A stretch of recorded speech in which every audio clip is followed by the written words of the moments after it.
Bienvenue dans cette vidéo. Donc, nous continuons notre route avec les lunes noires dans les signes et aujourd'hui nous allons aborder la lune noire dans le signe du Sagittaire. Donc le Sagittaire, eh bien c'est après le Scorpion.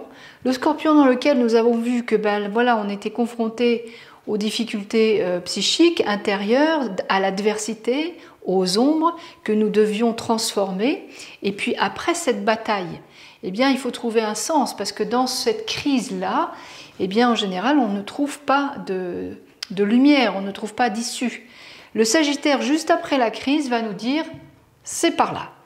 Il faut comprendre, il faut donner sens à toute cette existence. Donc, le Sagittaire va proposer une quête pour comprendre, une quête pour, on va dire, évoluer, pour grandir, pour croître et pour aller toujours plus loin, plus haut, plus fort. Donc, ce Sagittaire-là, dans des vies passées, il a engrangé du karma en faisant quoi?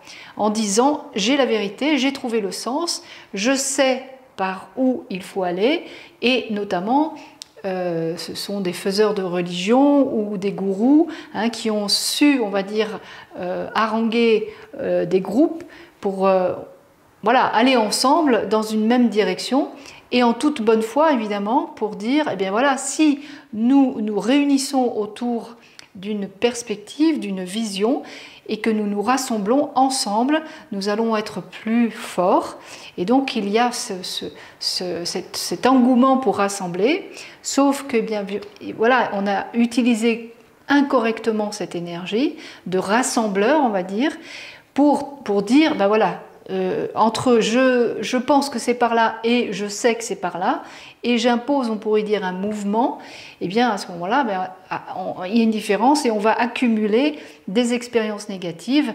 Et ces expériences négatives, c'est qu'on va être rejeté, on va être abandonné pour cette énergie qu'on a voulu apporter.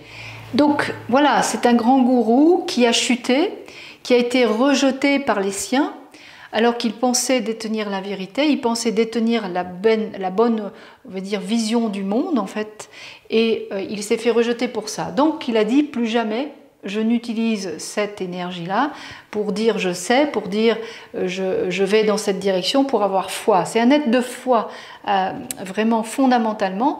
Il a besoin de quête, il a besoin de trouver du sens et il s'interdit dans cette vie-là, avec cette lune noire, eh bien on va dire de quêter à nouveau.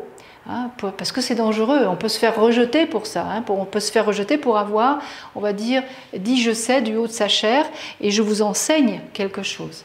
Donc voilà, toute croissance est interdite, toute foi est interdite, toute religion est interdite, ou en tout cas on va le regarder de près pour examiner si oui ou non toutes les connaissances qui seraient apportées éventuellement par un courant spirituel, eh bien on va l'examiner de près pour voir si oui ou non c'est correct.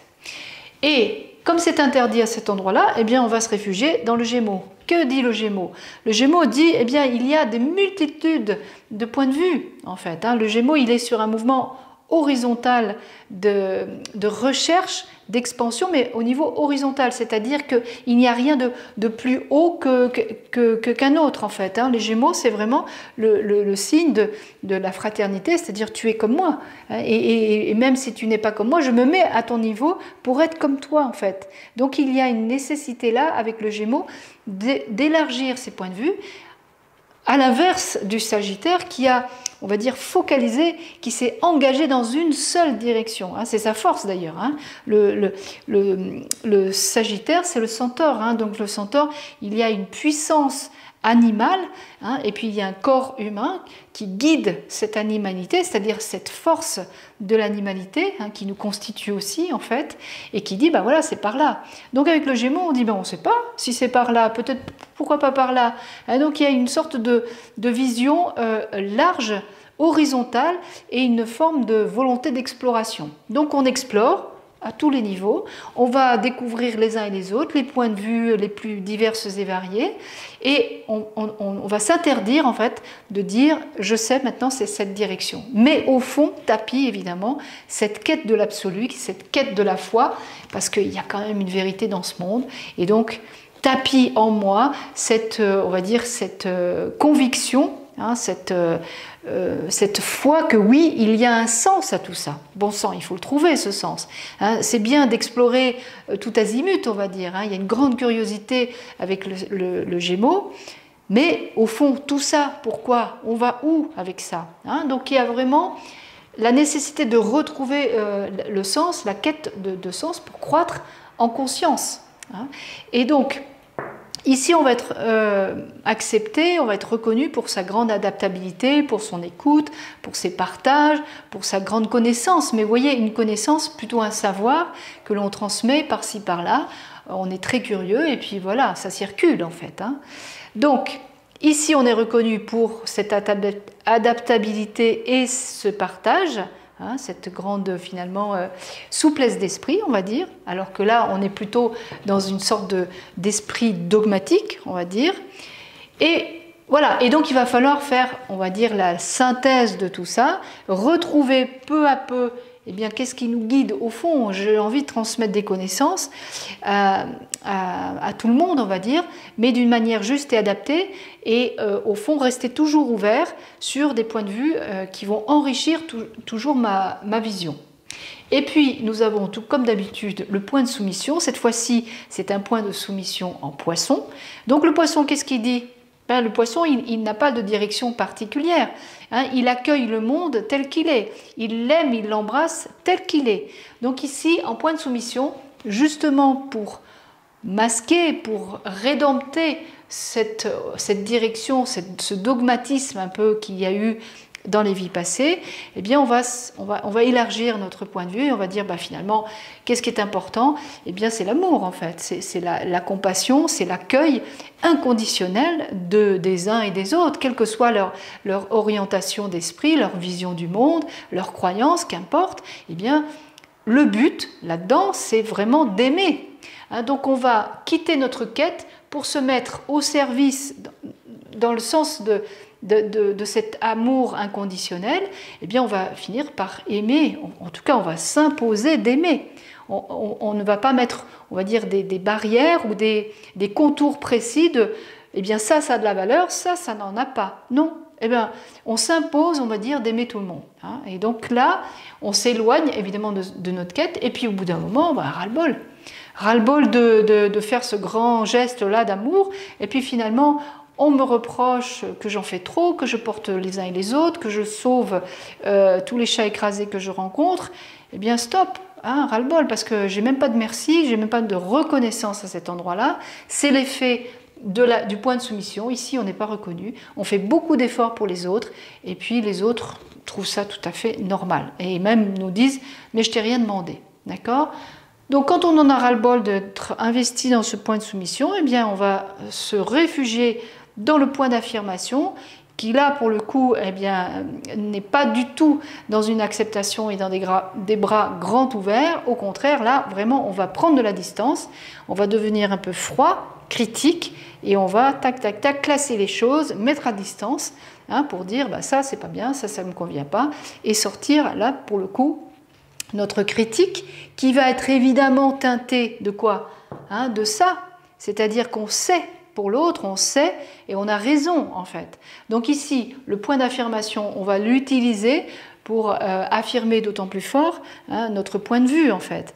Et puis le faisant, on va culpabiliser parce que le point d'affirmation, c'est toujours un endroit où on va pouvoir, on va dire, restaurer quelque chose de l'individualité, mais en même temps, on va se sentir très coupable de manifester cette individualité, évidemment cette colère un peu, hein, cette réaction au point de soumission.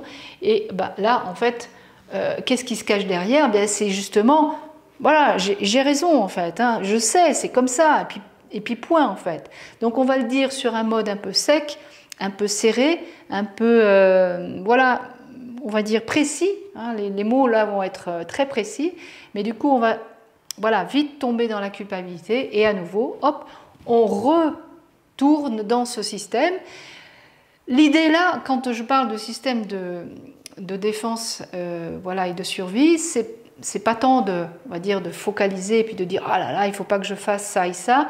c'est de mettre de la souplesse. En fait, c'est de parcourir, on va dire, toute cette croix et pour voilà, essayer, on va dire, de dédramatiser. Parce que la lune noire, vraiment, ici, il y a eu tellement de souffrance, tellement de rejet, tellement de karma négatif que vraiment, on est extrêmement tendu à cet endroit-là. C'est pour ça qu'on va mettre tout en place pour masquer, pour que jamais plus on ne nous reprenne à être dans cette voilà, vision trop dogmatique. Voilà, on veut le cacher, on veut se le cacher à soi-même, donc on est extrêmement tendu. Mais voilà, l'idée, c'est d'apporter de la souplesse. Hein, c'est de dire, ben, c'est pas si grave, voilà, ben, je pense que j'ai raison. Et alors, oui, je pense que j'ai raison, mais c'est pas pour autant que vraiment tout le monde entier va me mettre au cachot.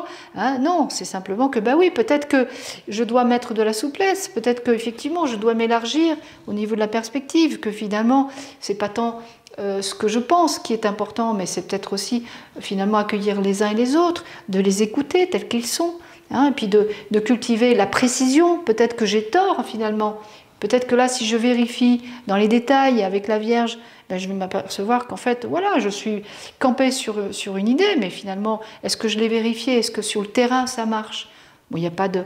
Voilà, on va dédramatiser pour éviter d'en faire tout un drame, parce qu'ici il y a un drame qui s'est joué, hein, et donc ce drame-là, eh bien on veut vraiment ne plus jamais le revivre en fait. Mais en fait, ce n'est pas grave.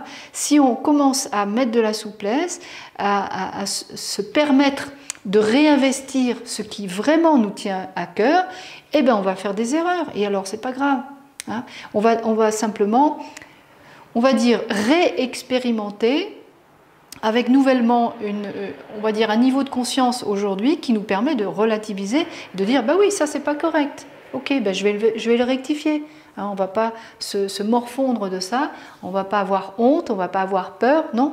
Simplement, eh bien, on essaye de retrouver le don qui se cache derrière.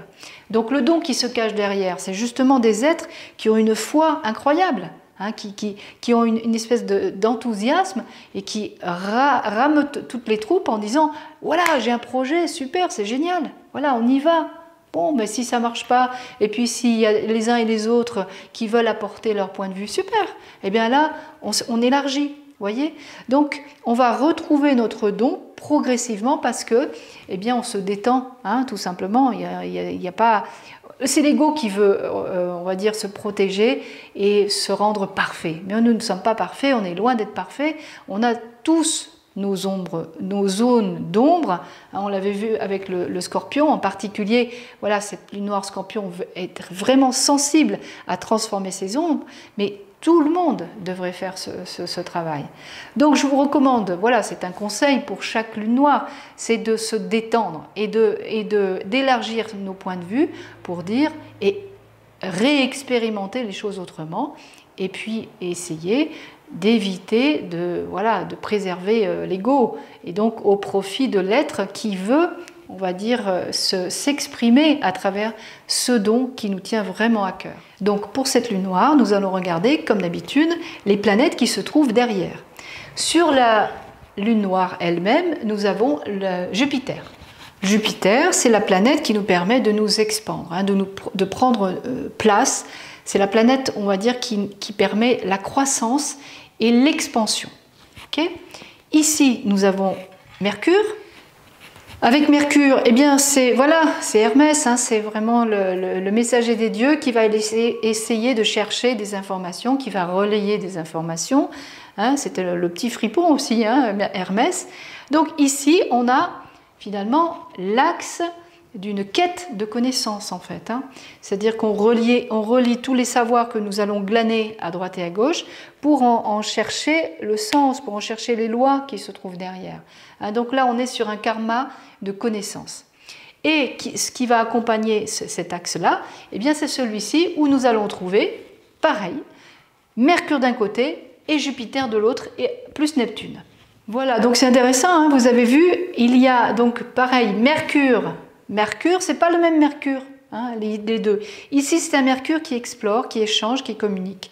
Ici, c'est un Mercure qui va ciseler des outils, hein, qui va vraiment mettre au point des outils, des pratiques. Hein. On est sur un signe de terre ici, donc c'est un Mercure plutôt orienté vers la Terre. Et ici, le Jupiter, eh bien, il élargit le propos. Hein, donc ici, Jupiter, vraiment, voilà, on est dans l'océan, on est vraiment dans ce grand tout, on a réunifié des choses, plus Neptune, hein, le dieu de la mer, hein, voilà, où on est vraiment dans une, on va dire, dans une expansion, mais alors là, qui contient l'ensemble, qui contient le tout. Donc bien sûr, pareil, nous allons vous regarder où se trouvent ces planètes-là, pour savoir comment elles communiquent entre elles, si elles ont un lien déjà, dans quel signe elles sont, dans quelle maison. Et donc ça va nous donner d'une manière extrêmement précise la façon dont le système de la Lune noire va se vivre en nous. Merci pour votre écoute et à très bientôt.